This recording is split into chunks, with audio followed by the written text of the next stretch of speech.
Alors dans un domaine technologique comme le spatial, quand on parle innovation, on pense tout de suite innovation technologique. Et c'est vrai que c'est très important. Il nous faut des nouvelles technologies pour faire de plus en plus de choses depuis l'espace, dans un environnement très particulier, le vide, la micro-pesanteur, etc.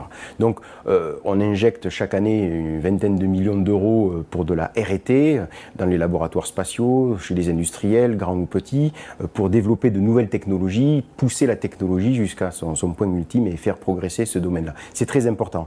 Mais l'innovation, dans le monde d'aujourd'hui qui évolue et dans le monde du spatial qui est en train de s'ouvrir complètement à la société, c'est bien plus que ça.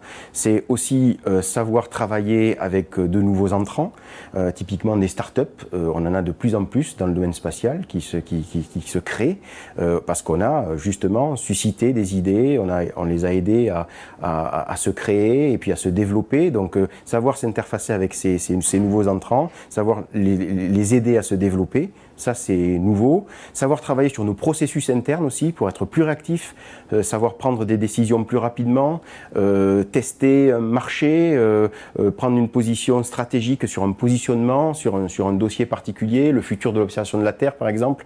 Ça nécessite des méthodologies nouvelles qui doivent être travaillées et qu'il faut développer.